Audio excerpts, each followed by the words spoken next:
Dice 1 Juan, capítulo 2, versículo 7. Hermanos, no os escribo mandamiento nuevo, sino el mandamiento antiguo que habéis tenido desde el principio. Este mandamiento antiguo es la palabra que habéis oído desde el principio. Sin embargo, os escribo un mandamiento nuevo, que es verdadero en él y en vosotros, porque las tinieblas van pasando y la luz verdadera ya alumbra. El que dice que está en la luz y aborrece a su hermano, está todavía en tinieblas. El que ama a su hermano, permanece en la luz, y en él no hay tropiezo.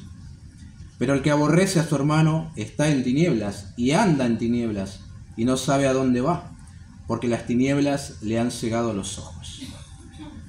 Oremos. Te damos las gracias una vez más, nuestro Dios, por esta oportunidad de reunirnos como iglesia, como cada día del Señor, reconociendo que ese fue el día que Él resucitó de entre los muertos, se manifestó a los suyos diciéndole paz a vosotros. Desde ahí la iglesia ha apartado este día para la adoración, para recordar la muerte y resurrección del Señor a través de los símbolos también, y sobre todo para exponer las Escrituras y ser edificados, desafiados también por ella, y para que los pecadores puedan venir a los pies del Salvador. Gracias por cada cántico. Tú eres 3 veces santo, la Escritura así lo dice, y eso también cantábamos, oh Dios. Ahora apartamos este tiempo, abrimos la Biblia, y siempre estamos con la expectativa, oh Dios, de que tú nos hables, porque eso necesitamos, en medio de tanto caos. Tu voz, oh Dios, necesitamos. Esa misma voz que oyó María Magdalena cuando el Señor se le apareció resucitado. Queremos oír hoy también, oh Dios. Como siempre te pedimos eso, en el nombre de Jesús. Amén. Bueno, una pregunta, ¿cómo podríamos nosotros identificar a una persona que es policía?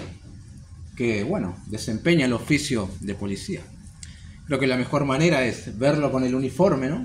Con la placa y sus 9 milímetros aquí en el costado. Obviamente también podría ser un ladrón vestido de policía, pero en la mayoría de los casos son policías. Bueno, el corte de pelo también lo puede delatar, ¿sí? Si está bien afeitado. Pequeñas ayudas, digo yo, a descubrir si es policía. Hubo un tiempo en el que usar bigote era característico de los policías, ¿no? Hoy ya no tanto. Había una canción popular en los años 90 que decía: Carlos se dejó crecer el bigote y una 9 para él.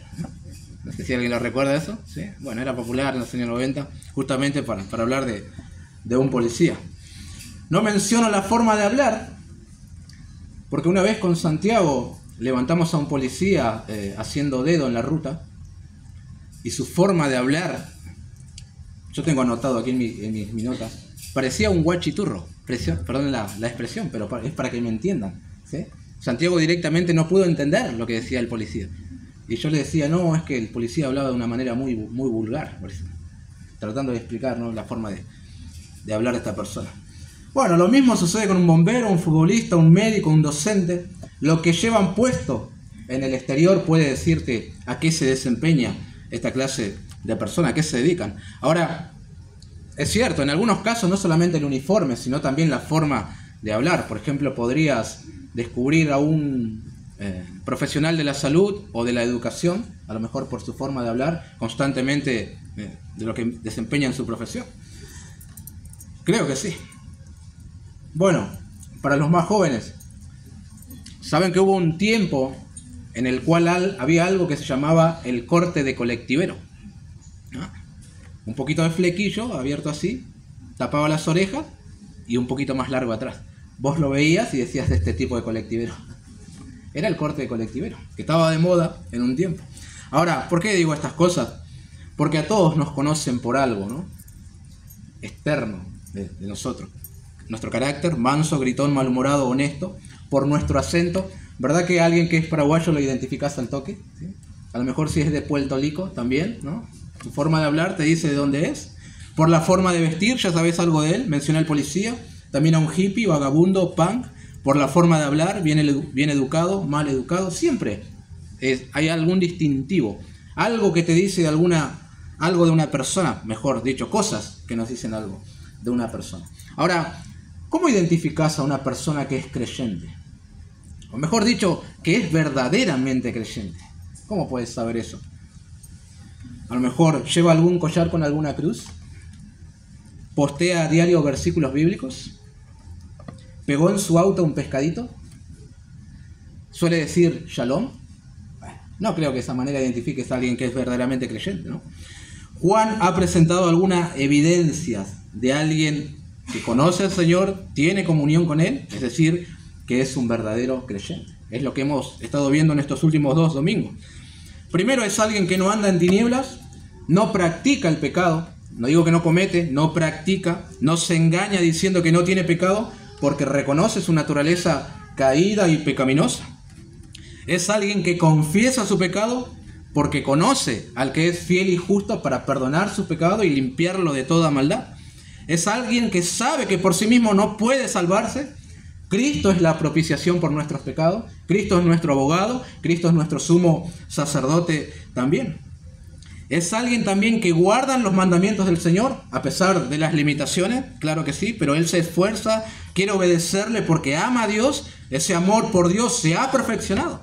Y también es alguien que quiere imitar al Señor, andar en sus pasos, andar como Él anduvo. Todo esto no porque se salvó a sí mismo, sino porque el Señor lo salvó. Todo esto no para ser salvo, sino porque ya es salvo, ¿no? La Escritura dice que nosotros andamos en buenas obras, las que Dios preparó de antemano para que anduviésemos en ellas. Pero antes viene algo, porque somos hechura suya. Si no, no podríamos, ¿verdad? Efesios 2:10. Ahora bien, no hemos terminado, queridos hermanos. Es más, este mensaje podría ser la segunda parte de lo que hemos oído el domingo pasado. Todavía nos queda un distintivo fundamental en la vida de aquel que es un verdadero cristiano. O que lo es, pero tiene que ir desarrollando esto que voy a mencionar con la ayuda del Espíritu de Dios. Bueno, ese distintivo, aquello que caracteriza a un verdadero creyente, es el amor hacia, por los hermanos. Así te vas a dar cuenta si es un verdadero creyente. Por esto tiene que ser conocido el creyente, por amar. He citado varias veces las palabras del Señor Jesús en el Evangelio de Juan y vale la pena citarlo otra vez. En esto conocerán todos que sois mis discípulos. ¿Cómo? Si tuviereis amor los unos con los otros. Esa es la manera de ver, conocer a un discípulo de Jesús. ¿Saben qué? Para Juan, esto del amor es un asunto demasiado serio. De aquí en adelante él va a comenzar a hablar muchas veces acerca del amor. Y este es el comienzo, pero quiero que noten lo que dice en el capítulo 3, versículo 10, en la misma carta, 1 Juan 3:10.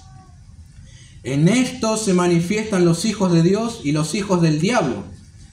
Todo aquel que no hace justicia y que no ama a su hermano no es de Dios. Me encantaría poder leer sobre una tercera clase de hijo, pero no lo hay. Al menos para Juan, para la Escritura, no lo hay. Solamente menciona a Dios, 2. En la esfera espiritual no hay hermanastros. O sos hijo de Dios o sos hijo del diablo. ¿Y cómo reconocemos a aquellos que no son hijos de Dios? Juan dice, no hace justicia. Eso es entendible, pero lo siguiente sacude un poco. No ama a su hermano. Y Juan dice, ese es un hijo del diablo, porque no hace justicia y no ama a su hermano. Eso corresponde a los que sí son hijos de Dios. Hemos estado hablando de los falsos maestros gnósticos con los cuales Juan ha estado batallando, ¿verdad? Bueno, estos creían tener cierta iluminación que la gente promedio no lo tenía. Creían que se la sabían toda, ¿verdad? Y que ese conocimiento los iba a llevar a la gloria. Otra vez aparece Juan en escena. Momentito, señores. Ese conocimiento, esa iluminación que ustedes dicen tener, se tiene que evidenciar de la siguiente manera. Amar a los hermanos. Si no, estás todavía en tinieblas. Y de esa manera él contrarresta la mentira, enseñando verdad. El falso maestro no amaba a los hermanos, no les interesaba para nada. Pablo dijo que sin amor nada somos, ¿no? Y esto también, mis queridos hermanos, aplica al día de hoy para cualquiera que dice ser un verdadero creyente. ¿Se evidencia en vos amor hacia los hermanos? Al final del mensaje esperamos responder eso, ¿no? Vamos a ver con la ayuda del Señor el mandamiento viejo y nuevo, el amor como señal suprema de verdadera salvación. En primer lugar, el mandamiento antiguo, versículo 7. Hermanos, no os escribo mandamiento nuevo, sino el mandamiento antiguo que habéis tenido desde el principio. Este mandamiento antiguo es la palabra que habéis oído desde el principio. Hagamos, para comenzar, una observación del versículo. Primeramente, aunque pareciera que Juan ha estado tratando temas duros o que pueden resultar chocantes, hay algo que se evidencia acá en el comienzo de este capítulo 2 y que acá se vuelve a ver otra vez, y es el hecho de que Juan amaba a los hermanos. Noten que el capítulo 2 comienza diciendo, hijitos míos. Él los ama. Y aquí nosotros tenemos traducidos en nuestra Reina Valera hermanos. En otras traducciones, a lo mejor de equivalencia dinámica como la NBI, tenemos queridos amigos. Pero en otras versiones, perdón el tecnicismo, pero que no provienen del Textus Receptus, como por ejemplo la Biblia de las Américas, dice amados.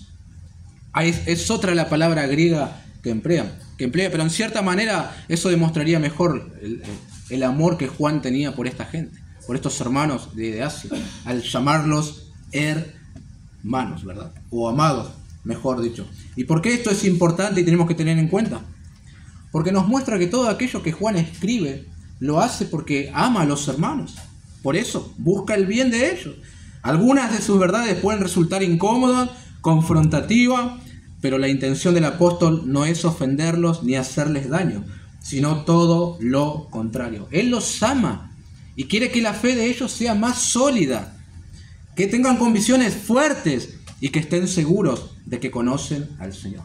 Por eso una muestra de amor es decirle a un hermano, bueno, fíjate si estás bien, o estoy dudando de tu conversión, porque bueno, es lo que está haciendo Juan en cierta manera, poniendo a su audiencia entre la espada y la pared para que ellos se examinen y vean si verdaderamente conocen al Señor y tienen comunión con Él. Segundo, tenemos un juego de palabras que se extiende hasta el siguiente versículo. Por un lado, Juan dice, no os escribo mandamiento nuevo, y luego os escribo mandamiento nuevo. ¿Y cómo se entiende esto? ¿Cómo se explica? En breve lo haremos. Ahora, en ningún momento Juan dice cuál es ese mandamiento que escribe.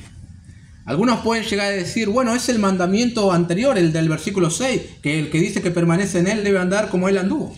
Sin embargo, el contexto es el rey, y este nos muestra que el apóstol está hablando del mandamiento de amarnos los unos a los otros. Recién en el versículo 10 menciona esto de amar al hermano. Pero noten otra vez en el capítulo 3, versículo 11, ahí lo dice claramente. Porque este es el mensaje que habéis oído desde el principio, que nos amemos unos a otros. Juan ya se ocupó del primer mandamiento de amar a Dios. Ahora se ocupa del segundo mandamiento, amar a los demás, amar al prójimo, amar a los hermanos por sobre todo. Dice que no es un mandamiento nuevo, sino antiguo, que ellos oyeron desde el principio. Ahora, ¿desde qué principio? Bueno, desde el principio de su vida cristiana. Ellos han aprendido eso. Jesús lo enseñó, esto de amar al prójimo. Mateo 22, 37 al 40. Jesús le dijo, amarás al Señor tu Dios con todo tu corazón y con toda tu alma y con toda tu mente. Este es el primero y grande mandamiento. Y el segundo es semejante, amarás a tu prójimo como a ti mismo. De estos dos mandamientos depende toda la ley y los profetas. Y esto es una cita de un viejo mandamiento, Levítico 19, 18. No te vengarás ni guardarás rencor a los hijos de tu pueblo, sino amarás a tu prójimo como a ti mismo, yo Jehová. Entonces, no es algo desconocido para la audiencia lo que Juan está escribiendo. Sabemos que están siendo influenciados por esta corriente filosófica y Juan los vuelve hacia aquello que ya conocen. Probablemente Juan veía, mis queridos hermanos, el problema que se avecinaba, el peligro, mejor dicho, que los cristianos enfrentaban. Y es que creyeran que están en comunión con Dios y que lo conocen, pero no hay necesidad alguna de amar a los hermanos. Él ve ese peligro y dice, no es así. Ahora, antes de avanzar, tenemos que tener en cuenta una cosa.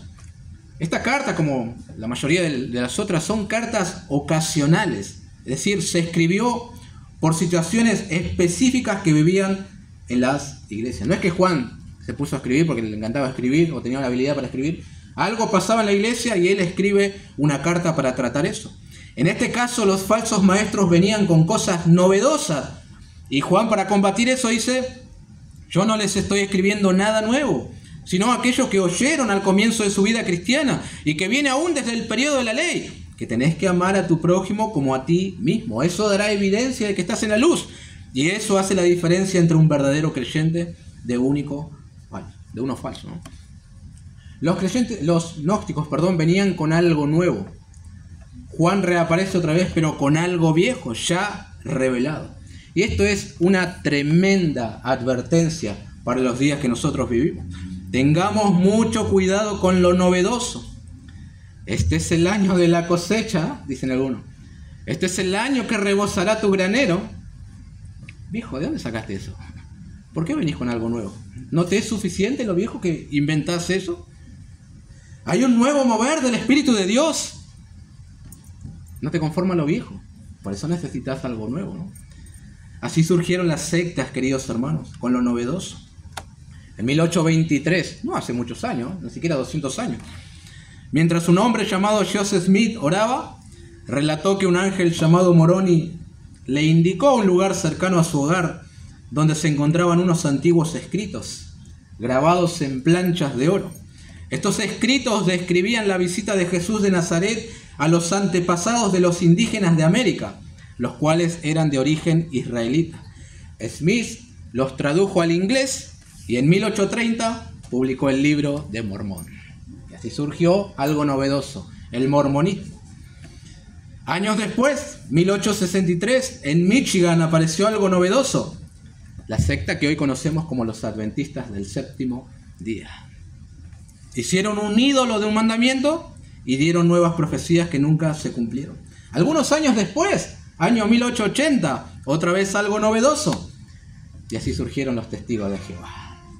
Rechacemos lo nuevo, mis queridos hermanos. Quedémonos con lo viejo. Tengamos cuidado cuando alguien dice traer algo nuevo, o le fue revelado algo nuevo, o enseña algo nuevo. Quedémonos con el mandamiento antiguo, que lo conocemos, ¿verdad? Claro que sí. Bueno, en el contexto de Juan, ¿cuál es ese mandamiento? Que los creyentes tienen que amarse los unos a los otros. En segundo lugar, ahora veamos qué es esto del mandamiento nuevo, versículo 8. Sin embargo, os escribo un mandamiento nuevo, que es verdadero en él y en vosotros, porque las tinieblas van pasando y la luz verdadera ya alumbra. Sin embargo, dice Juan, en otro sentido o desde otro punto de vista, el mandamiento es nuevo también. La palabra nuevo, aquí la que utiliza el apóstol, es kainos del griego. Y alguien dijo, define algo que es fresco en esencia y calidad, aunque no necesariamente nuevo en cronología. Esa sería la palabra kainos, ¿sí? Fin de la cita. El mandamiento de amarnos unos a otros es viejo como el mundo, pero a la vez contiene algo que lo hace nuevo y fresco. Más allá del juego de palabras que utiliza Juan, a nosotros nos interesa saber qué es esto del mandamiento nuevo, qué es lo que contiene. Bueno, lo nuevo es cómo Dios manifestó en Cristo ese perfecto amor. Y lo nuevo, por lo tanto, es que el Señor elevó la vara de lo que implica amar al prójimo. Claro que sí. Si bien el mandamiento antiguo decía, amarás a tu prójimo como a ti mismo, ahora se le añade el ejemplo supremo de lo que eso significa. Ahora, yo creo que eso de amar al prójimo como a uno mismo ya es suficiente, es demasiado. Si fuera solamente una repetición de lo viejo, ya nos bastaría a nosotros, ¿verdad? Porque si hay algo que hacemos es amarnos a nosotros mismos. Y mucho nos amamos. El Señor está dando por sentado que nosotros ya nos amamos. Y exige que con ese mismo amor amemos a los demás. ¿Y verdad que nosotros nos amamos mucho? Hacemos todo para sentirnos bien, no queremos ofendernos por nada, vestimos nuestro cuerpo elegantemente, lo queremos embellecer, no queremos que nos lastimen, todo esto y más, porque nos amamos demasiado. No aborrecemos nuestro cuerpo. Ahora digo que la vara se elevó porque el Señor la elevó o dio el ejemplo supremo de lo que es amar al otro como a uno mismo. Y fue entregándose a sí mismo por otros. Ahora, noten lo que dice el Evangelio de Juan, capítulo 13. Yo se los leo, versículo 34. Esto es algo nuevo también. Un mandamiento nuevo os doy. ¿Qué es lo nuevo, Señor? Que os améis unos a otros. Pero eso no tiene nada de nuevo. Aquí viene lo nuevo. Como yo os he amado, que también os améis unos a otros. Es decir, es nuevo porque el Señor dijo que era nuevo. Pero aquí hay algo nuevo también que no encontramos en lo que hemos leído del Levítico. Como yo os he amado. Basta solamente observar cómo el Señor amó de manera práctica a los suyos y aún a sus enemigos para que nosotros comencemos a imitarle. Y eso es lo que tenemos que hacer. Enseñándoles la verdad, dándoles ejemplo de servicio, lavarles los pies, reprendiéndolos cuando era necesario, orando por ellos, proveyendo para sus necesidades. Pero sobre todo, el ejemplo supremo, entregando su propia vida por el pecador. Eso es amar al otro. Y ahora les dice, como yo los amé, así ámense unos a otros.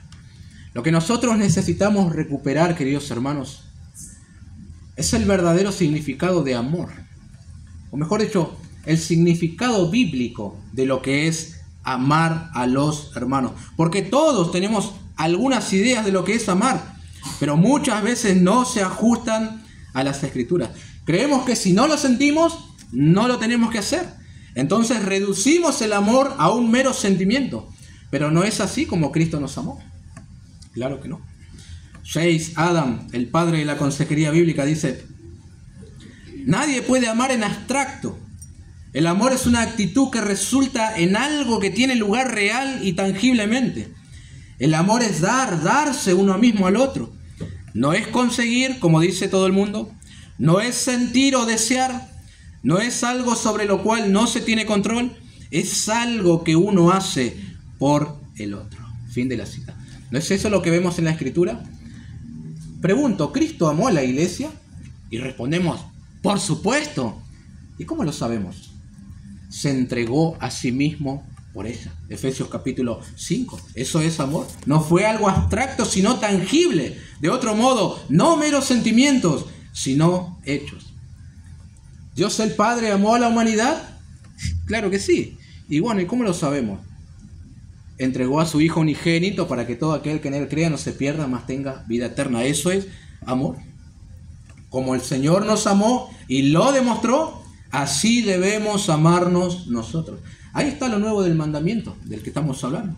El amor de Cristo como estándar, su ejemplo. Y eso es algo que nos cuesta a todos. Horrores nos cuesta. Porque amar a mis hermanos muchas veces implica salir de mi zona de confort. Implica sacrificio, dar de lo mío. No estoy hablando necesariamente de lo económico, aunque puede incluirlo, sino dar tiempo, atención, llamar, visitar, preocuparnos por otros. Hay tantas maneras de manifestar amor. Y todos estamos en deuda con lo que es amar a los hermanos, todos. Vemos el amor práctico del Señor y lo que exige de aquellos que dicen ser sus discípulos, e inmediatamente agachamos la cabeza porque sabemos que estamos en offside, ¿no? No damos la talla. Porque nuestras excusas para no demostrar amor de manera práctica siempre están delante de nosotros. No, es que yo no tengo tiempo de visitar si laburo todo el día.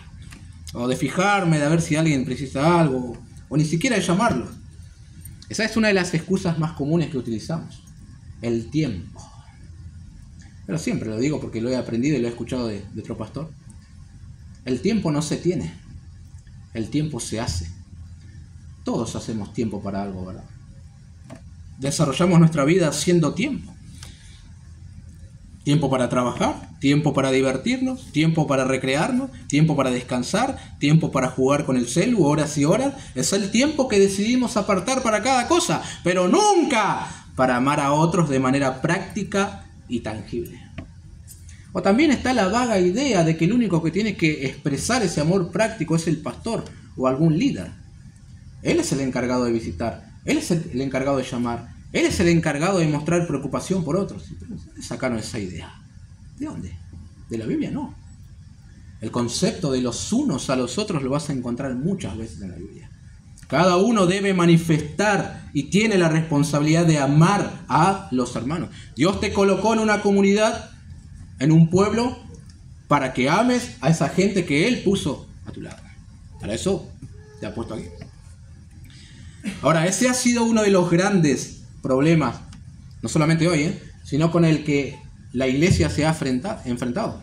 Aún desde el comienzo, desde las primeras iglesias. Pablo dedica todo un capítulo para hablar del amor a una iglesia. Y no lo hizo porque era un romántico, un poeta y quería hablar del amor. Lo hizo porque justamente el problema de la iglesia era ese. Hemos hablado en diferentes oportunidades acerca de la fiesta del amor que celebraban la iglesia en Corinto. Se comían, bebían, pero ¿qué pasaba? Si hay algo que no había en esa iglesia era amor. O en esa fiesta. El que tenía más comía, bebía, se embriagaba y ni siquiera le importaba el otro que llegaba. Eso, no había amor. Justamente no había amor. Santiago nos deja ver que en su carta, tengan en cuenta que estoy hablando conforme al contexto de las cartas, no eran los problemas que enfrentaban. Pero Santiago habla de que la gente en la iglesia hacía acepción de personas. Llegaba un rico y decía, vení, sentate acá adelante que sos el mejor. Y venía un pobre y anda para allá, como Messi decía, sentate ahí en el estrado de mis pies, dale. No había amor. Cuando el mismo Juan escribe a las 7 iglesias de Asia, el mensaje para una de ellas, Éfeso, era: has dejado tu primer amor. ¿Sí? ¿Y qué le dice? Que se arrepienta, y esto es interesantísimo, y que haga las primeras obras. Noten que no le dice que vuelvan a sentir eso que sintieron, sino que hagan, porque amar es hacer algo por el otro. Cristo amó e hizo. Y la iglesia de hoy también padece mucho, en muchos aspectos, la falta de amor entre sus miembros. Ahora, el asunto es que nadie quiere tomar la iniciativa para romper con esa carencia. Todo el mundo dice, en mi iglesia no hay amor. Pero en realidad lo que tendría que decir es, ¿por qué yo no estoy amando a los hermanos que Dios me dio? Si no importa lo que hagan otros, importa lo que haga yo. Si yo voy a rendir cuentas a Dios por lo que yo hago, no por lo que otros hicieron conmigo. Ahí cambia el asunto. Porque dejas de ser víctima y pasas a ser responsable, ¿no? No importa lo que otros hagan, importa lo que uno está haciendo. Si uno espera cambios en su iglesia, cambios en su casa, cambios en su comunidad, cambios en su país, tiene que hacer su parte. En nuestro contexto es amar desinteresadamente a los hermanos. Bueno, quiero seguir avanzando. En tercer lugar, veamos, el amor no se contradice. Ya sabemos por mandamiento viejo y nuevo que tenemos que amar. Ahora veamos algo que no puede ser una realidad en alguien que dice conocer a Dios, porque el amor no se contradice. Versículo 9, 1 Juan 2 estamos. El que dice que está en la luz y aborrece a su hermano, está todavía en tinieblas. Ya hemos visto que conforme a nuestra relación con el pecado, hemos estado viendo eso la segunda vez, y nuestra obediencia a Dios es una manera de medir nuestra comunión con Él, y también lo es nuestro amor por el pueblo de Dios. Otra vez Juan lo dice, el que dice que está en la luz, que posee una iluminación interior como los falsos maestros gnósticos, pero eso no da como resultado amor por los hermanos y por el contrario lo aborrece, el tal todavía está en tinieblas. Hay algo que sucede en la vida de una persona cuando llega al conocimiento de la verdad, cuando nace de nuevo, cuando experimenta la conversión. Romanos 5 dice que el amor de Dios ha sido derramado en nuestros corazones por el Espíritu Santo. Entonces ahora posees el amor de Dios para comenzar a amar a aquellos hermanos. Y no solamente a los que te aman, sino también a aquellos que te aborrecen. Ahora, si esto no se evidencia en nosotros con los hermanos, sino todo lo contrario, lo aborreces, hay que estar muy atentos. Recordemos que en esta carta para Juan no hay grises, es blanco o negro. Juan no dice, bueno, le falta un poco de estímulo, o eso porque él no recibe amor y por eso no puede dar amor a otros, o eso porque de chico no lo amaron. No, Juan dice que si no amás a tu hermano y lo aborreces, estás en tinieblas. No hay excusa. No hay excusas que valgan y que permitan que un cristiano aborrezca a otros. Nada justifica el aborrecimiento. Por más daño que te haya hecho, heridas causadas, tu obligación es amarlo. Porque ya hemos dicho que el amor no es un sentimiento, sino es algo que tener que dar para el bien de otra persona. Escribe un comentarista: si usted odia a otro hermano, significa que hay algo radicalmente mal en su confesión de fe. Esto no significa que no haya algunas personas cuya conducta y hábitos le resultan desagradables o inaceptables. No significa que no habrá ciertos hábitos que usted no apruebe, y eso es comprensible. Pero odiar a esos creyentes revela que usted se encuentra en la oscuridad espiritual. El odio hacia hermanos en la misma fe es una evidencia de que una persona no está viviendo en la luz. Fin de la cita. Tremendo. Más adelante Juan dirá en el capítulo 3, versículo 15: todo aquel que aborrece a su hermano es homicida, y sabéis que ningún homicida tiene vida permanente en él. Tremendo. Para Dios es igual una persona que mata a otra persona que el creyente que aborrece a su hermano. No, Dios no hace diferencia. ¿Cómo no? Parece igual. Porque en última instancia una persona que mata a otra también tiene odio en su corazón. El que aborrece al hermano solo le falta la ocasión para matar. Es igual que él. Tremendo. ¿Verdad que nosotros nos horrorizamos cuando leemos en la noticia que una persona mató a otra? Porque quitarle la vida a un portador de la imagen de Dios es tremendo. Pero así deberíamos horrorizarnos si vemos que en nuestro corazón aborrecemos a otro hermano. Así deberíamos horrorizarnos, porque estamos en la misma condición que ese asesino. Y debemos arrepentirnos, obviamente. Y luego dice Juan en capítulo 4, versículo 20: si alguno dice, yo amo a Dios, y aborrece a su hermano, es mentiroso. Otra vez mentiroso. Porque para la Escritura, para el apóstol, una evidencia de que verdaderamente amas a Dios es el amor por los hermanos. Y si esto no se ve, él te declara un mentiroso. No hay términos grises, no hay un terreno neutral acá. O sos luz o sos tiniebla. Es muy sencillo, no podés estar en dos lugares. O estás en luz o estás en tiniebla. Y tu trato para con los hermanos evidencia del lado que estás. Si no hay amor, hay aborrecimiento. No hay un terreno neutral.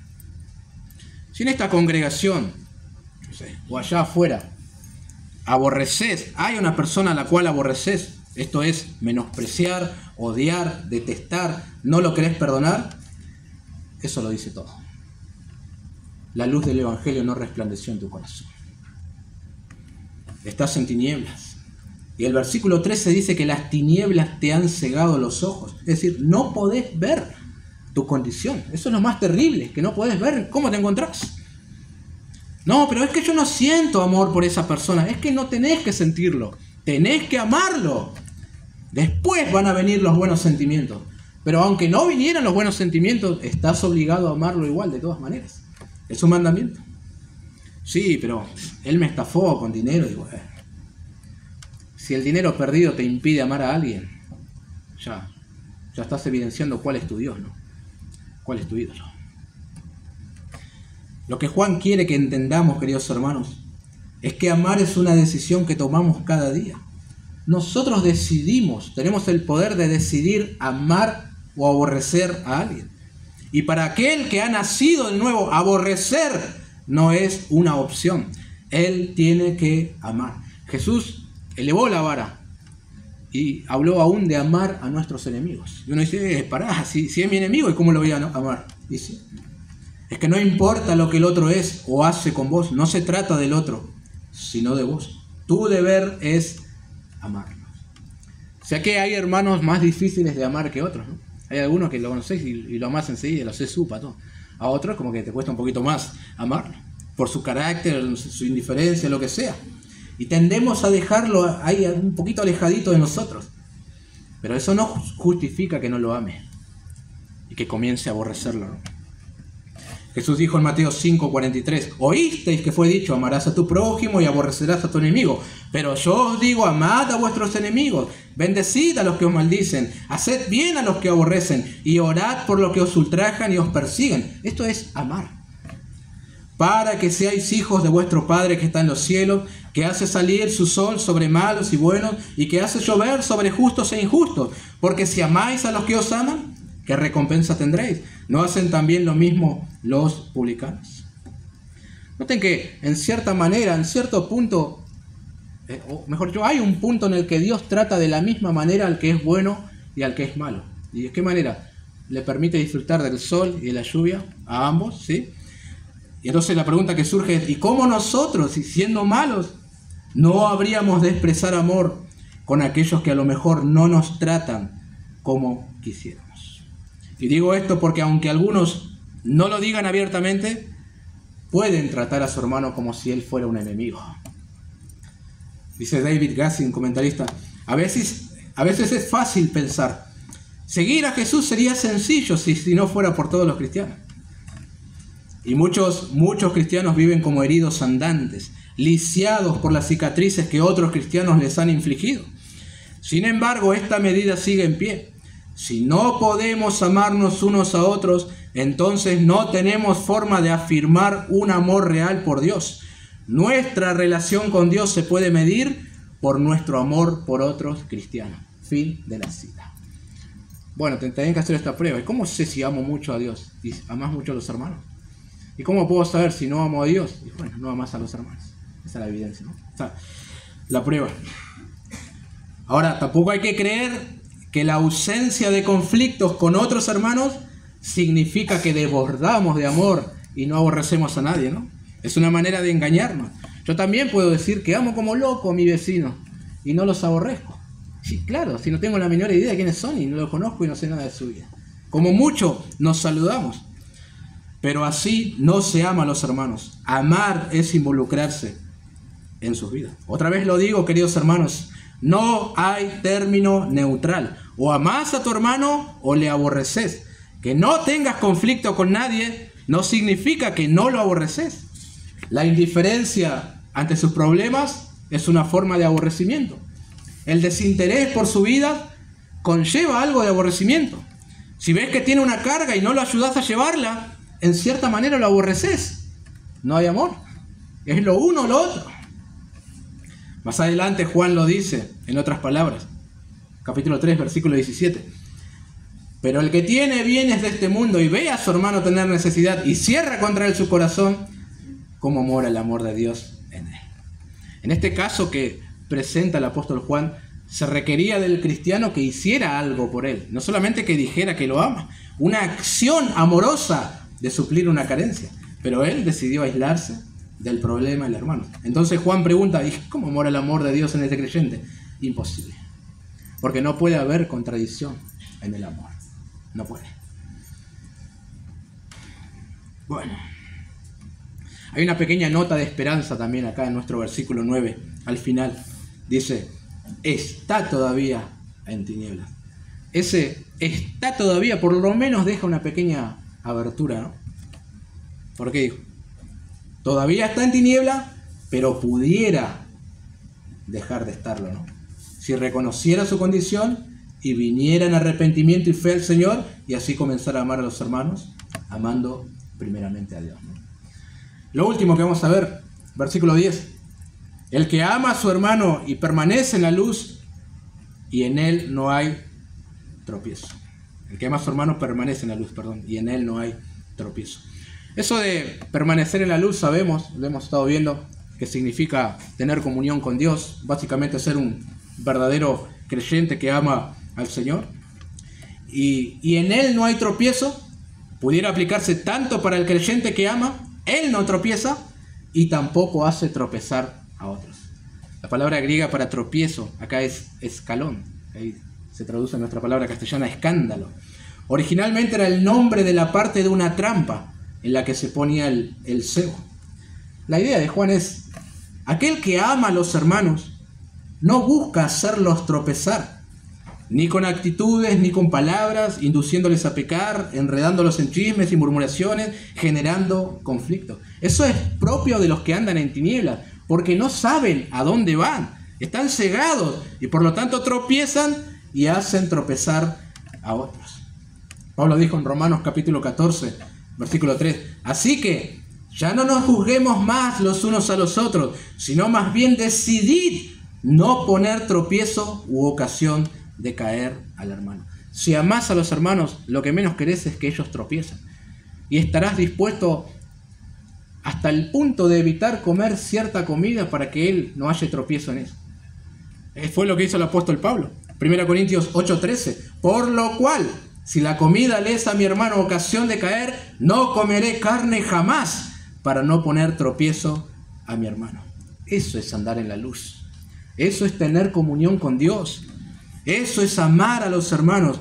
Eso es ser verdaderamente cristiano. ¿Sí?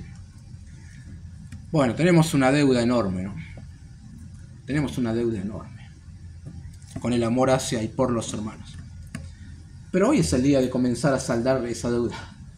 No mañana. De hecho, mañana le pertenece al Señor. Así que para finalizar, apliquemos un pequeño test a nuestras vidas, ¿no? ¿Cómo estás con el mandamiento de amar a los hermanos? En hechos, no en palabras.